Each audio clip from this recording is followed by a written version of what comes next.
Good afternoon, students. Today I am going to meet you to discuss the selected poems of T.S. Eliot.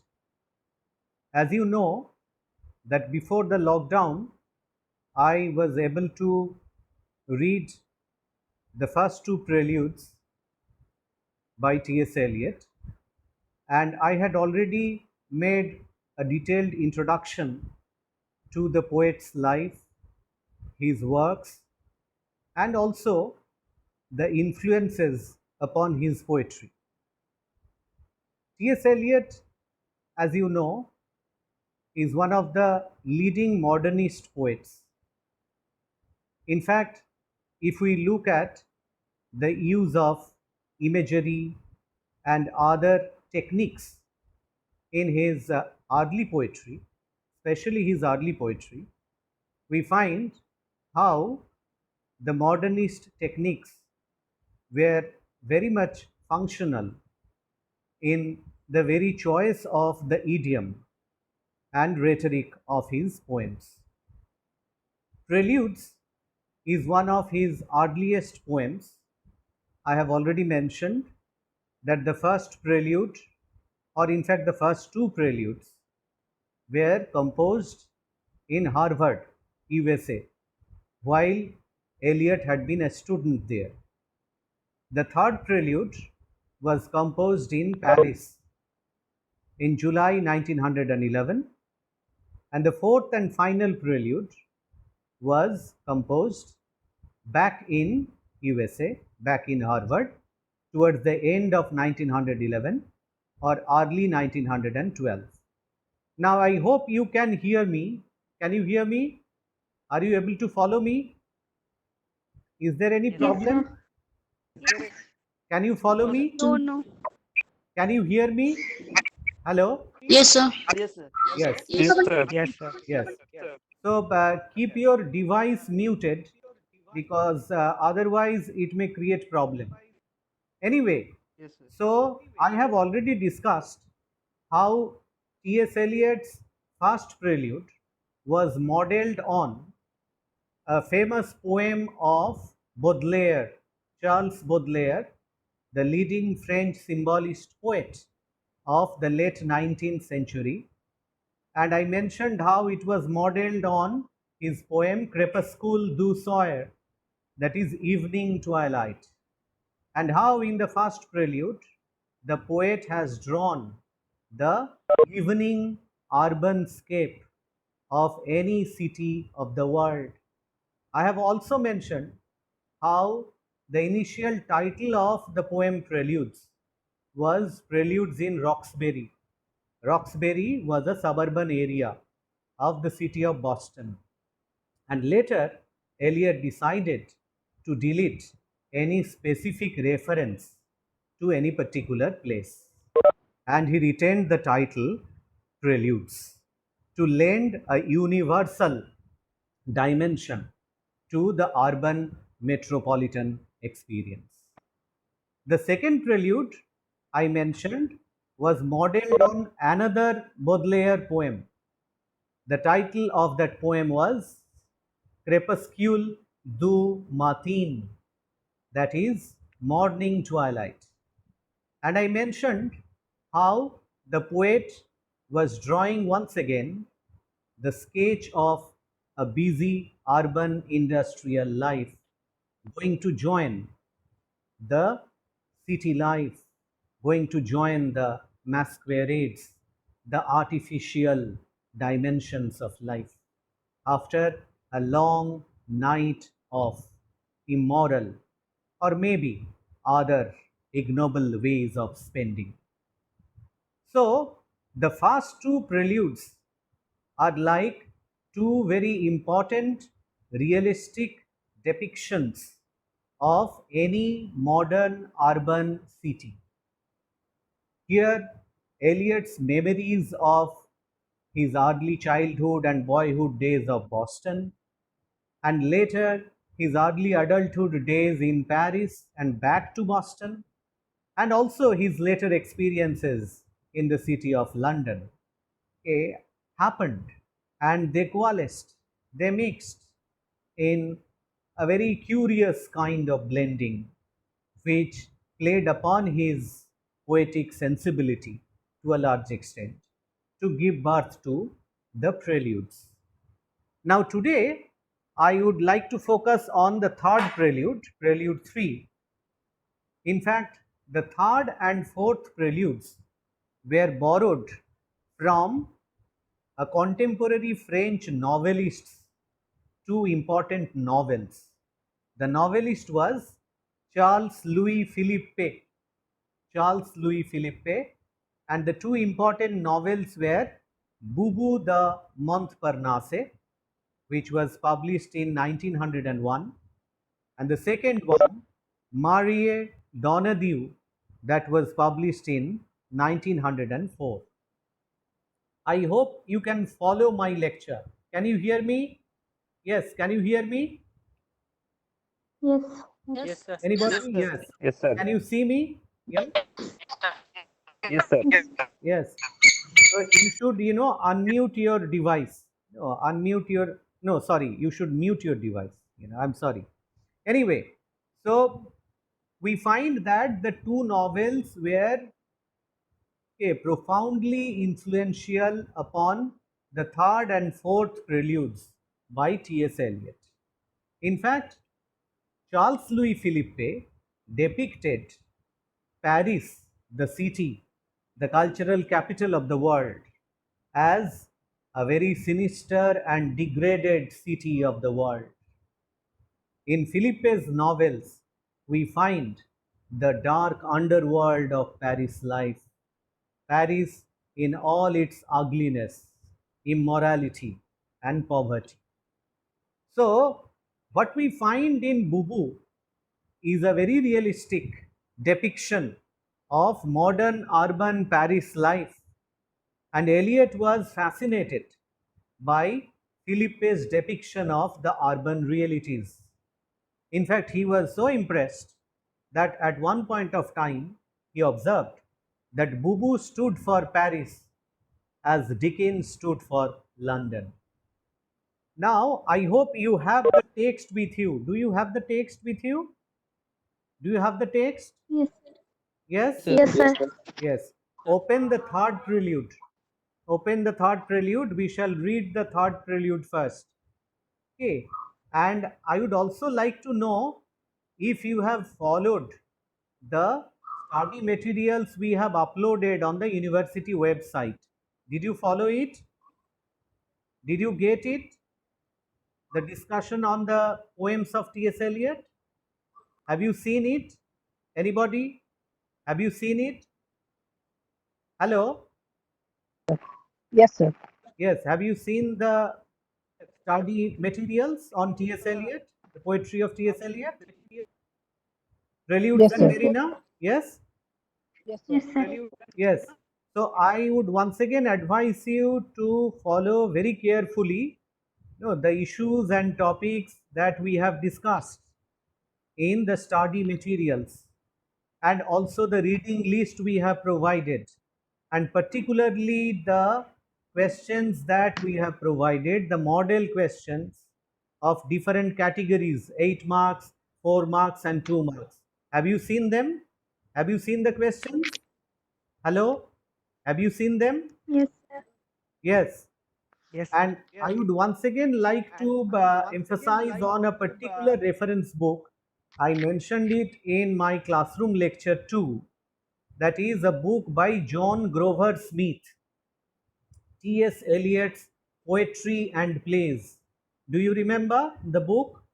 T.S. Eliot's Poetry and Plays. Do you follow? Hello? Do you follow? T.S. Eliot's Poetry and Plays? John Grover Smith? Hello? Hello, can you hear me? Anupama, can you hear me? Hello? Can you hear me? Sound clear, sir. Yes, can you hear me? Sound clear, sir. No, this is due to, network problem. This is due to network problem. Anyway, can you hear me? Hello? Yes, sir. Yes, sir. Yes. Anupama, you turn off your video. Yes. Now, I read the poem. Follow it. You tossed a blanket from the bed. You. You refers to a prostitute, a street walker. In Charles Louis Philippe's second novel, Marie Donadieu. The novel Marie Donadieu is about the life of a street walker, that is a prostitute. And the images that we find in this prelude are attributed to her consciousness by the controlling voice of the poem. Can you hear me? Hello? Can you hear me? Yes, sir. Yes, Sir. Yes, yes, sir. yes. So you tossed a blanket from the bed. This you is an example of de-doublement. De-doublement means that this you may refer to two different selves.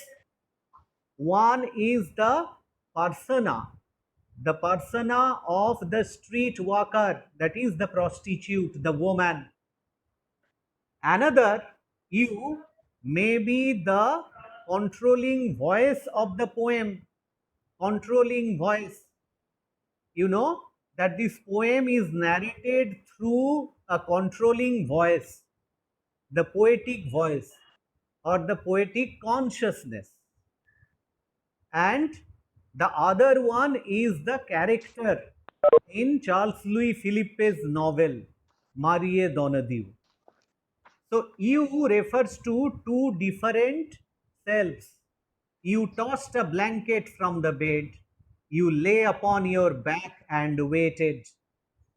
Look how in the third prelude we find the description of the life of a prostitute inside her room at the beginning of the day, when all other people are busy to join the artificial flow of life outside. This prostitute is lying on her bed without any work for the daytime. Without any work for the daytime. Why? Because she has a nighttime trade. You tossed a blanket from the bed. You lay upon your back and waited. Waited for what? Waited for the day to end and waited for the night to come. So, for the prostitute, there is no other way to spend the day. Look at the next lines. You dozed and watched the night revealing. You dozed. Look how the woman is dozing. Why? Because she had to spend almost a sleepless night.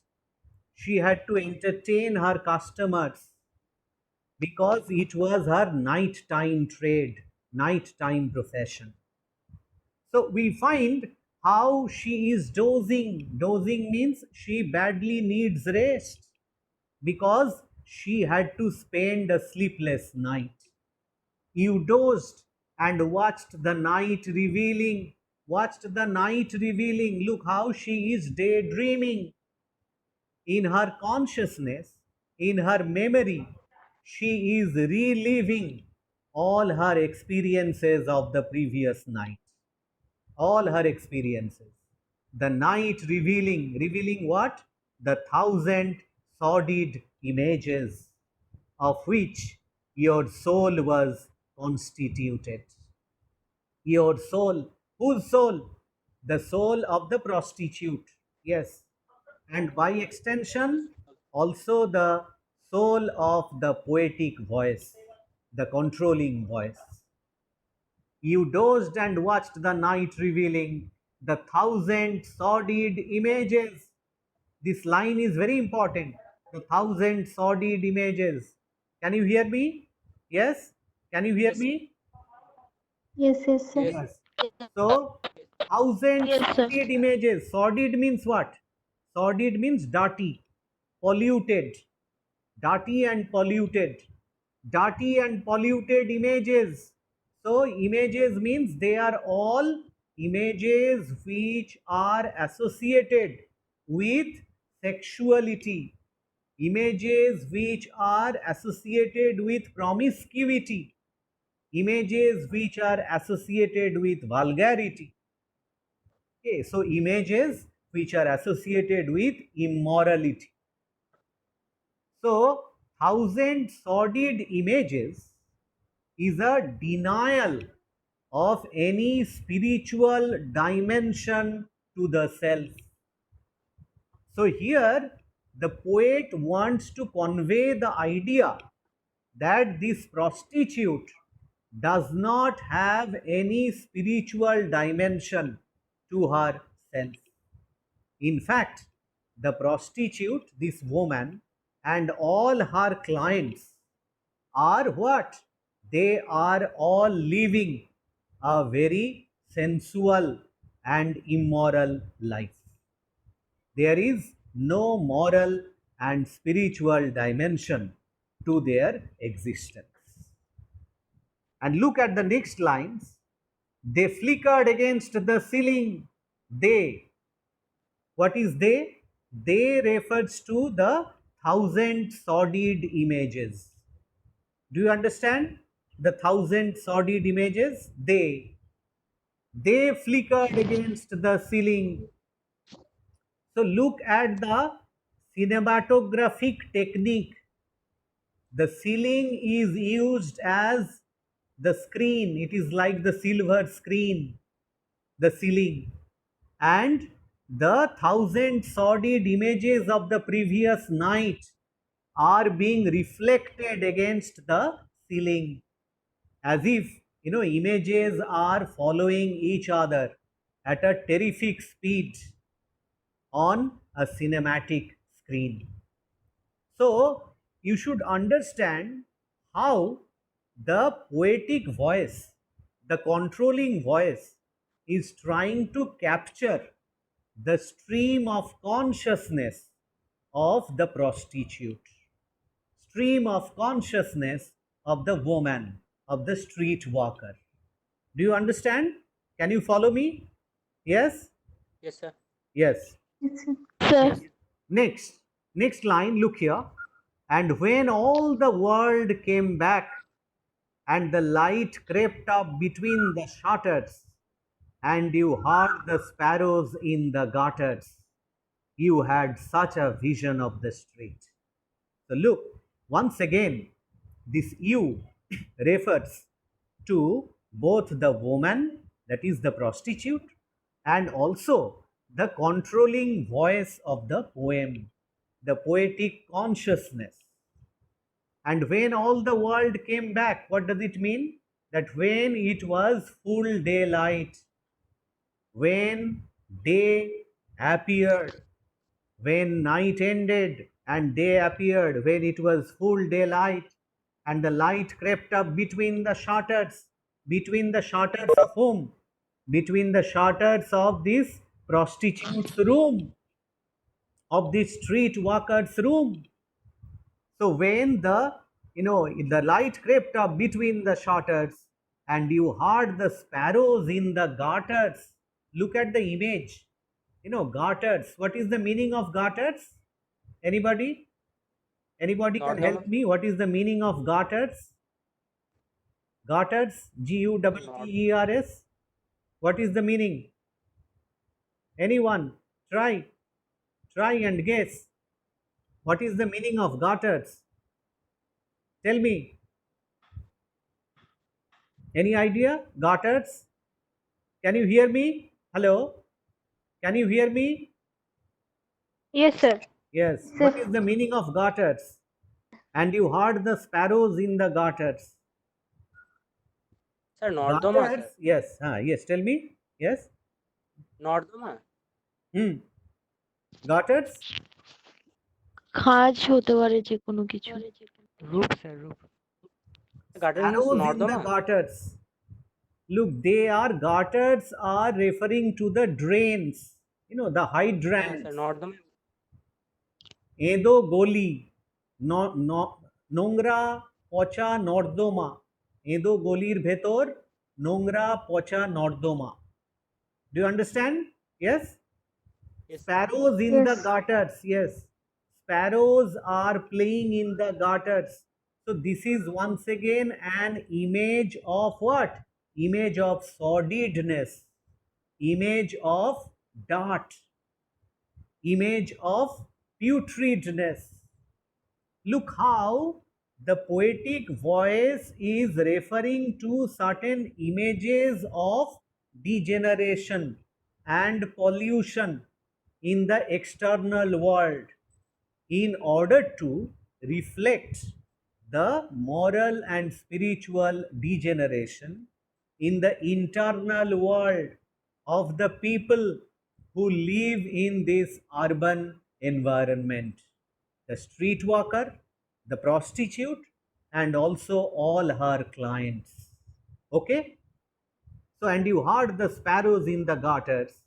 You had such a vision of the street as the street hardly understands.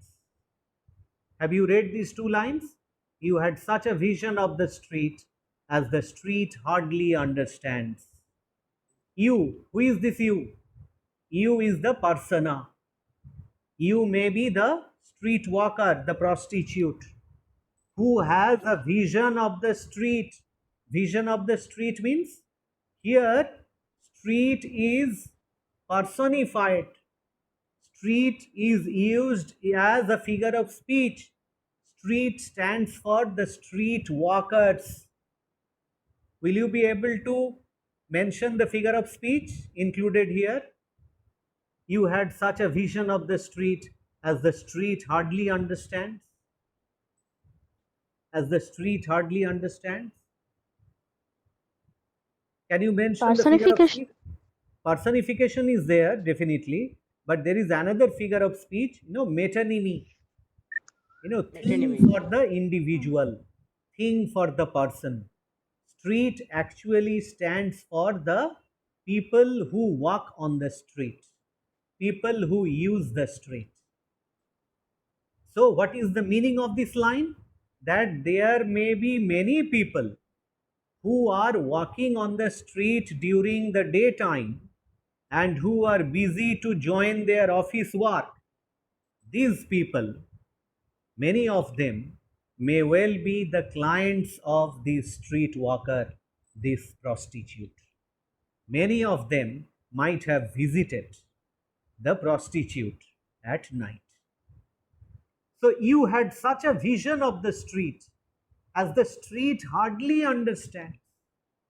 Look, because the street, that means the street users, the pedestrians, the pedestrians have now put on a mask and they have joined the masquerade of life. That is an artificial procession of life. So the street, the pedestrians are now what? They are hypocrites. They maintain double standard.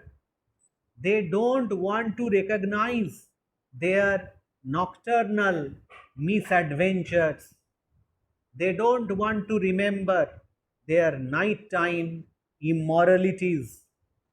So you can understand that the street walker can have an assessment of many of the people who are using the street in such a way that those hypocritical people actually walking on the street will never be able to understand. So there is a gap. There is a gap between the moral perception of the street walker, the woman, the prostitute, and at the same time, the moral and spiritual perception of the controlling voice, the poetic voice, and finally, the completely oblivious nature of the hypocritical pedestrians, of the hypocritical citizens who lead one kind of life at night and another kind of life during daytime. Do you understand? Do you understand? Yes? Am I audible? Can you hear me? Yes, sir. Yes, sir. Yes. Yes, sir. Yes, So, sir. as the street hardly understands. And now follow the last 4 lines. Read the last 4 lines. Sitting along the bed's edge, where you curled the papers from your hair, or clasped the yellow soles of feet in the palms of both soiled hands. So look how in the last 4 lines we find a very nauseating and abominable description of the morally decadent life of a prostitute inside a brothel. We find how she is taking off all her decorations which she had to put on the previous night in order to attract her customers, her clients. And we also find how she is inspecting, no, examining the yellow soles of feet, the dead cells on her feet, and how she clasps everything with the palms of her soiled hands. Look, here is a deliberate deglamorization of a street walker. Here is a deliberate deglamorization of a sex worker who is described in her real, without any makeup avatar. And this is the hard reality. The poetic voice depicts the harsh reality of a prostitute's life. And the poetic voice also points out, the discrepancy between the immoral ways of life in the private and the so-called moral dissimulations in the public sphere. So there is always a gap between the ideal and the actual. There is always a gap between the dream and the actuality. There is always a gap between the desire and the fulfillment. So, in the third prelude, we find the depiction of a poetic persona in the guise of a woman's consciousness, and that woman is borrowed from Charles Louis Philippe's novel Marie Donadieu, which was published in 1904. So in the third prelude, we find the controlling voice is projecting his consciousness into the consciousness of a female protagonist. And we find a realistic description of the nightlife in any urban metropolitan city, the nightlife and all its ignoble traits, particularly the trade of the sex workers, and how the value system of the urban industrial society is being continually compromised at the expense of one's moral and spiritual regeneration. It's a hopeless situation. Okay, so I have finished the discussion of the third prelude. Do you have any question in particular? Will you like to know anything specifically? Do you have any query regarding Sir, the third please prelude? repeat the line. Which line? Sir, please repeat the line. Which You line? curl the papers from your hair. You curled the papers from your hair means that she is taking off, the papers, probably the colorful papers with which she had decorated her hair Now it is daytime. She doesn't have any clients, any customers. So it is time for her to disrobe, to take off all her decorations. Okay, so she is precisely doing that. She is taking off her, decorations, her beautifications, artificial external beautifications. Okay, So any more soiled questions? hands And also Soiled in means the sense that that her adding hands the last are probably, or rather were probably busy entertaining her customers at night or during night time. So probably she didn't have any opportunity to go to the washroom and wash her hands. No, so soiled hands probably refers to the kind of, what we should call, the kind of pollution which she had accumulated physically. Okay, she had accumulated moral and spiritual pollution in her mind, and she had accumulated physical pollution in her hands. Okay, any more question? okay, sir. Thank Hmm, you. hmm. Now let us move on. No. Yes, let us move on to the fourth prelude. The fourth and final prelude. Here you find that the poetic persona is described in the guise of a male person. Okay. He, look, the line begins, his soul stretched tight across the sky. Whose soul? Whose soul is referred to? Probably it is another example of, once again, de-doublement, that is self duplication or self division. His soul stretched tight. Okay, the poetic voice, the controlling voice is dividing himself into two selves. One is the experiencing self, the observing self, and the other is the observing self. Yes, one is the experiencing self, the acting self, and the other is the observing self. His soul stretched tight across the skies. Look, the first line of the fourth prelude is quite similar to the first lines of T.S. Eliot's most famous early poem, The Love Song of J. Alfred Prufrock. Have you read that poem? The Love Song of J. Alfred Prufrock? Have you read that yes, sir. poem? Yes, sir. Yes. So what are the first three lines? Yes.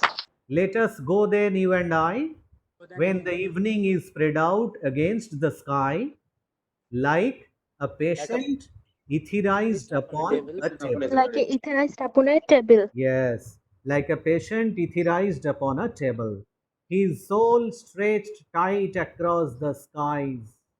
Here, his soul, okay, from one point of view, I have already mentioned that this is the reference to the soul of the perceiving self, the poetic controlling voice, the poetic consciousness, which is projected as a male persona. Another, another interpretation is also there. His soul may also refer to the evening, because it is the end of the day's work. Evening is approaching.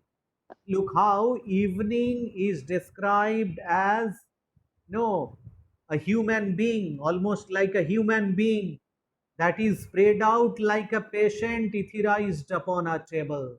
Why? Because the evening is in a state of acute pain and suffering. The poetic voice, the controlling voice, the poetic consciousness is also steeped in acute pain and suffering. Why? Why acute pain and suffering? Because of what? Because of the complete loss of moral and spiritual realizations, moral and spiritual values. So, the observing self, no, the poetic consciousness, suffers from a terrible, benumbing sense of pain. So his soul stretched tight across the skies that fade behind a city block. that fade behind a city block. What fades behind a city block? It is a street, it is a road.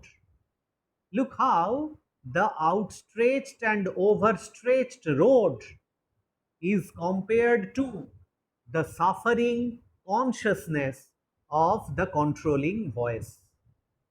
So, do you find that there is a very close overlapping between the object of perception and the perceiving self? Do you understand? Can you hear me? Can you hear me?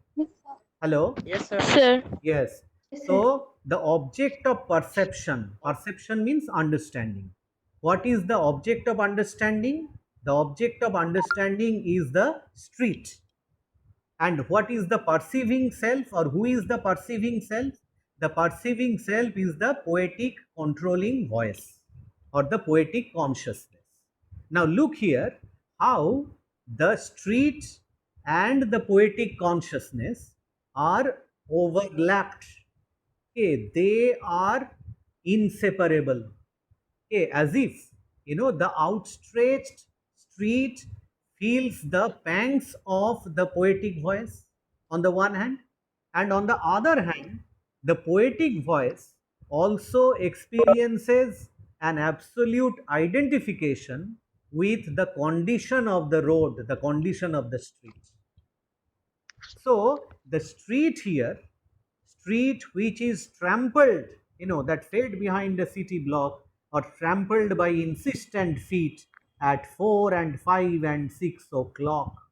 4 and 5 and 6 o'clock.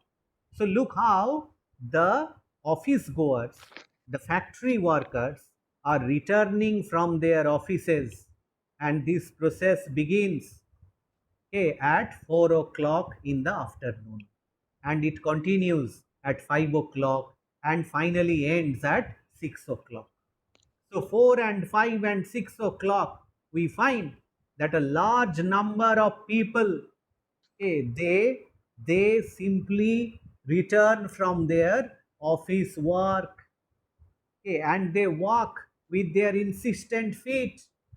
They walk hurriedly back to their private life.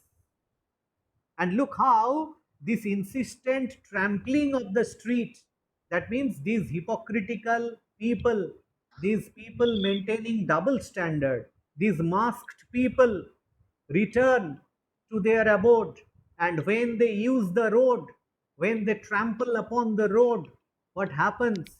As if the road experiences the load of immorality. The road experiences the heaviness of sensuality, of hypocrisy, of double standard.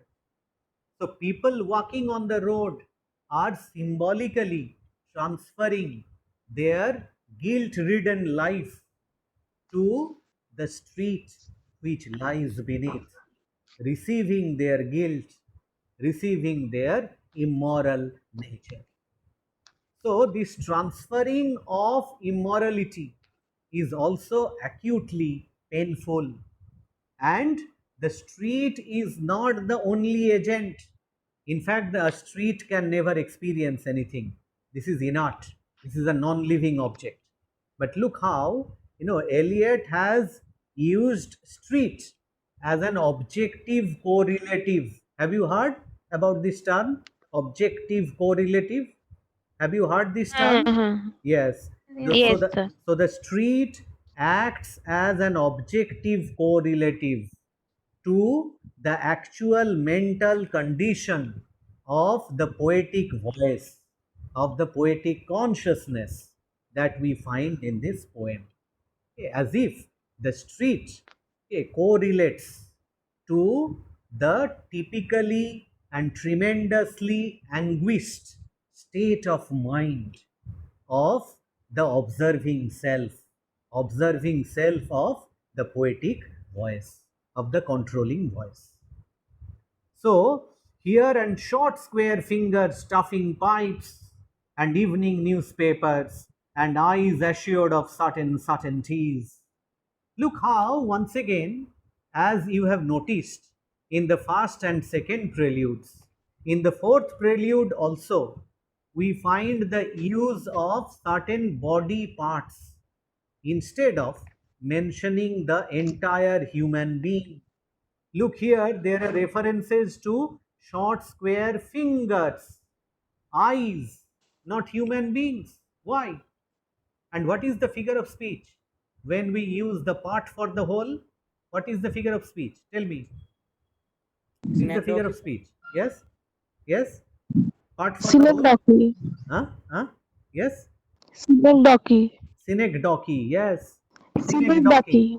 Synecdoche. Synecdoche. Yes. Part for the whole. Part for the whole.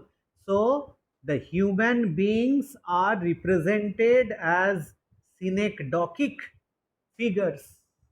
Synecdochic figures, that they are fragmentary presences. They are fragments.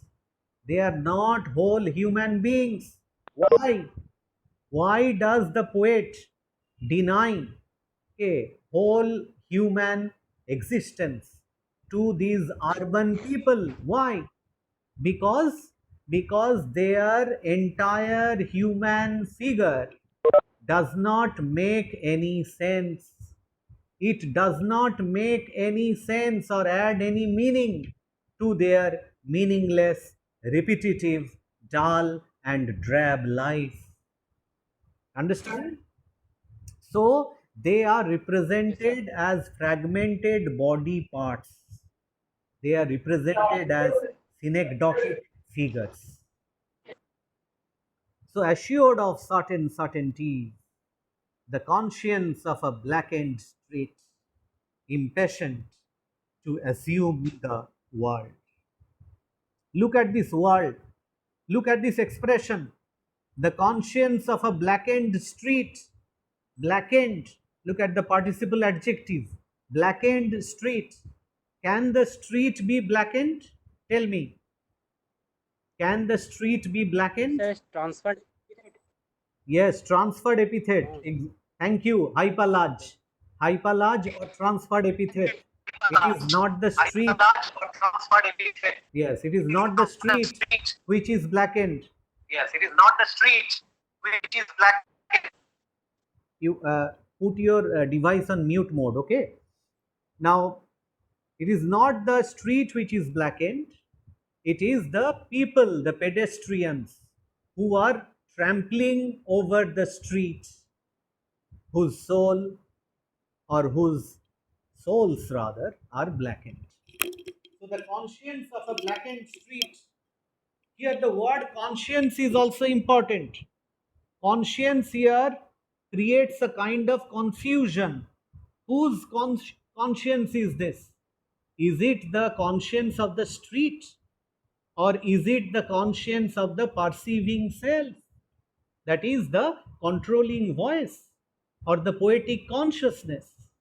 Whose conscience is it? And you know that conscience is a morally charged word. It is a spiritually loaded word. Conscience means the power of discrimination. Conscience, Bibek. In Bengali, we call it Bibek. The conscience of a blackened street. So we find there is a religious overtone in this line, the conscience of a blackened street, impatient to assume the world. So somehow, we find that people are impatient to assume the world. That means they are impatient to dissimulate. They are impatient to embrace an artificial way of life. They are impatient to forget their moral discrimination and moral responsibility. So, in this urban modern industrial society, we find that the pedestrians, the citizens, the people of these cities are deliberately deaf and blind to the calls of the higher life, to the call of the spirit, and they are obsessively joined to the call of the flesh, obsessively immersed in the call of the flesh. and you look at the last few lines, the last few lines, I am moved by fancies that are curled around these images and cling. I am moved. Look, in T.S. Eliot's poetry, we generally find the technique of impersonality used, the device of impersonality, where the speaker does not speak in his own voice. But there are a few exceptions, as it happens in the fourth and final prelude.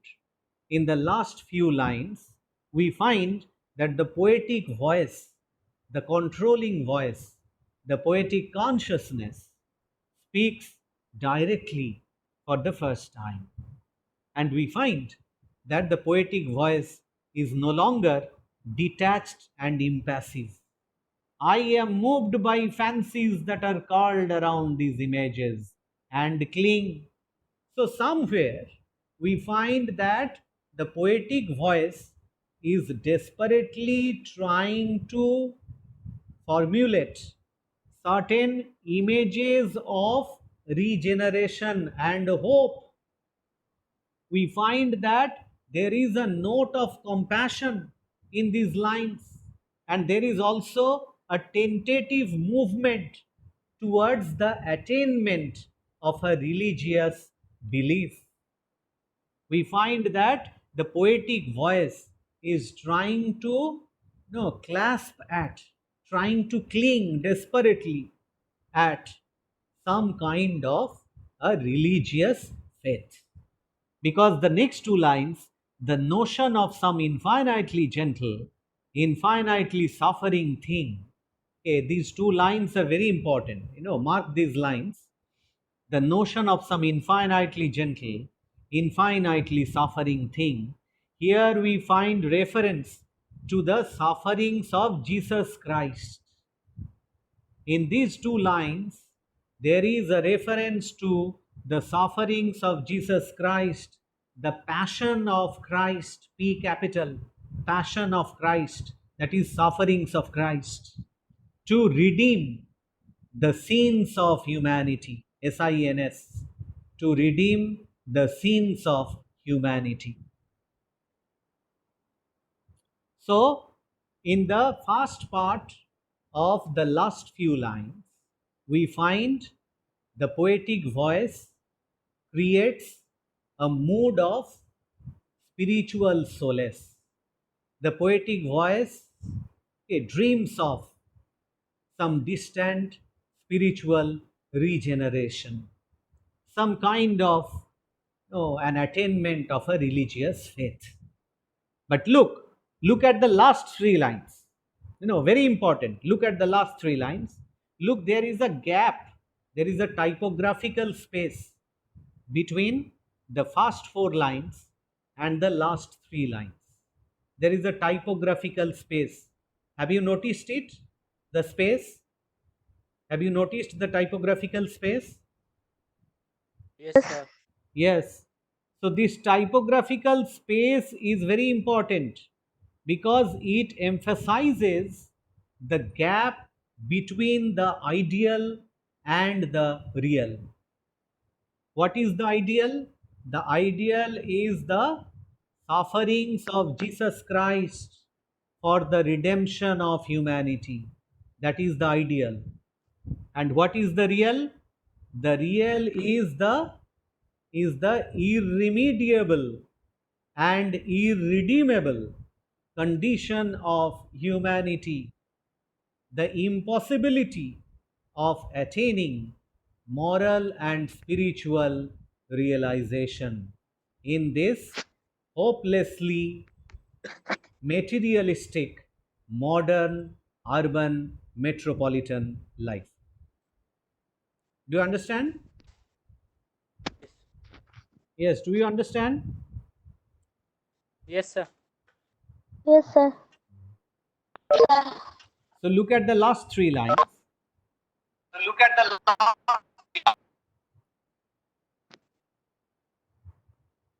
Wipe your hand across your mouth and laugh. The worlds revolve like ancient women gathering fuel in vacant lots. Wipe your hand across your mouth and laugh. So look in the last three lines of the final prelude. There is a change of tone in the first four lines, which went immediately before. We found there was a note of attaining religious belief.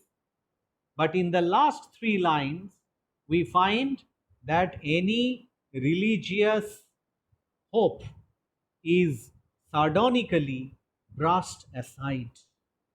Any hope of redemption, any hope of regeneration is completely denied. Instead, we find that there is a note of cynicism, cynicism, cynicism. There is a note of, mockery. There is a note of ridicule. Wipe your hand across your mouth and laugh. And laugh. This is a sardonic laughter. This is a cynical laughter. Why cynical? Because of a very bitter realization of the fact that the worlds will never change, that there will never be any moral or spiritual regeneration or revival. So wipe your hand across your mouth and laugh. The worlds revolve like ancient women. Look at the simile. Here is the simile. The worlds revolve like ancient women. The worlds refer to what? Refer to the different cycles of history, different eons of time, eons, different periods of history. The worlds, they revolve like ancient women. That means the world is gradually degenerating. The world is not progressing. The world is gradually retrogressing. We are going down. We are going backwards. We are degenerating, deteriorating. So the poem ends on a note of negativism. The poem ends on a note of hopelessness, on a note of acute despair. The worlds revolve like ancient women, gathering fuel in vacant lots. Gathering fuel in lots means the vacant parking areas. Okay, it's already 6 o'clock in the evening.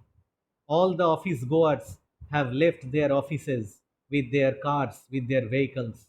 Now the parking spaces are empty. And in those empty parking spaces, okay, some old women are probably collecting, gathering the rejected newspapers and other items which they might use as fuel in order to cook a very decent meal.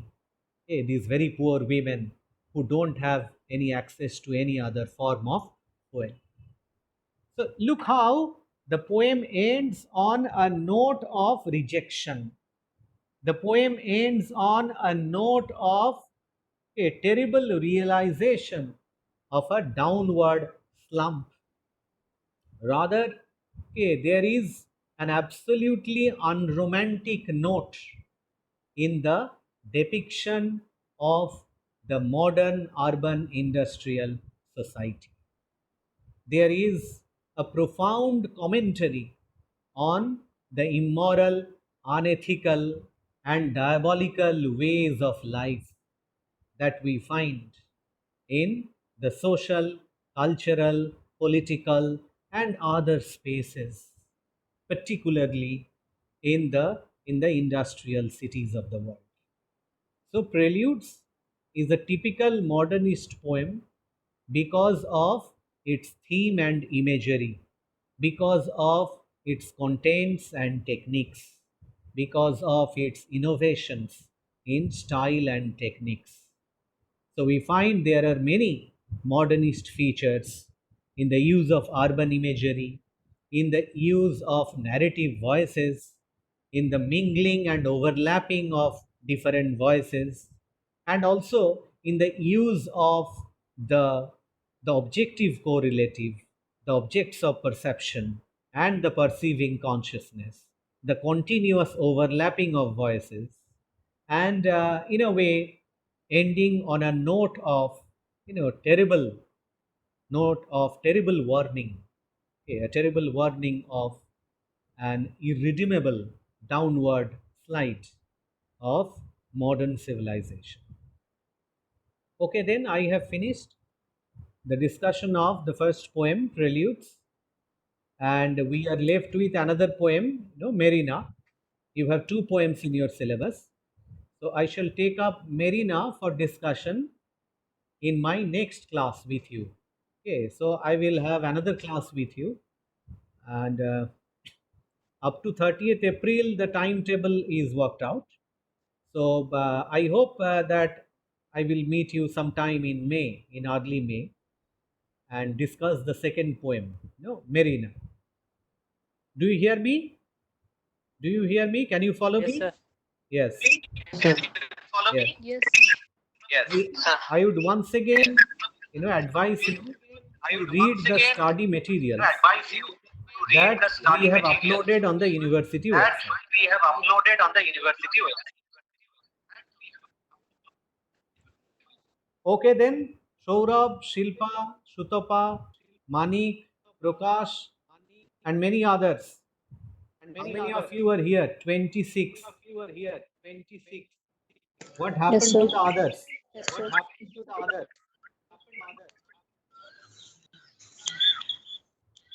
Shilpa? Hello, Shilpa, can you hear me? Hello? Shilpa, can you hear me? I can hear you. Can you hear me? Yes, sir. Shilpa, why Can you couldn't hear me? Yes, sir. Tusi join? Why? Tusi says connect করছে না sir.